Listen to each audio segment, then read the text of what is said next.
संभाजीनगर में इस साल मई महीने के दौरान मौसम में असामान्य बदलाव देखने को मिल रहा है, जिसने नागरिकों के स्वास्थ्य पर सीधा असर डालना शुरू कर दिया है। आमतौर पर जहां मई में तापमान 42 से 43 डिग्री सेल्सियस के आसपास रहता है, वहीं इस साल 3 मई से तापमान में अचानक गिरावट दर्ज की गई है। शहर में 3 मई से तापमान गिरकर 30 से 34 डिग्री सेल्सियस तक पहुंच गया है। बादल और रुक रुक कर बारिश के चलते वातावरण में डेंगू के लिए अनुकूल हो गया है। महानगर पालिका के चिकित्सा अधिकारी डॉक्टर मेघना जोगदंड ने बताया कि यह मौसम मच्छरों के प्रजनन का समय है। डेंगू से बचाव के लिए सावधानी जरूरी है। प्रशासन जल्द ही फॉगिंग और जनजागृती अभियान शुरू करेगा।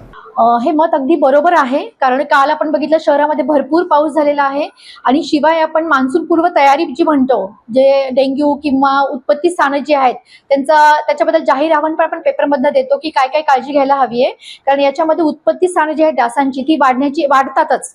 त्यामुळे डेंग्यू मलेरिया असे कीटकजन्य आजार होण्याची शक्यता खूप वाढते। त्यामुळे सगळ्यांनी लक्ष द्या, कारण कूलर वगैरे प्रथा आपण उन्हाळ्यामध्ये खूपदा कूलर वापरतो, त्याच्यामध्ये पाणी तसंच राहतं। जिथे पाणी साठा साचलेलं असतं त्या ठिकाणी जी डासांची उत्पत्ती स्थानं होतात। त्यामुळे कोरडा दिवस पाळणं, मच्छरदाणीचा वापर करणं, मुलांना काळजी घेणं, मुलांची फुलवाहनचे कपडे घालणं, ह्या गोष्टी आपल्याला बघाव्या लागतील। शिवाय जर कुणाला ताप, सर्दी, खोकला असे काही लक्षणं आढळली तर त्वरित सरकारी दवाखान्यात किंवा जिथे त्यांना शक्य असेल तिथे जाऊन दाखवणं गरजेचं आहे, म्हणजे जर लवकर निदान होऊन त्याच्यावर उपचार होणं शक्य आहे।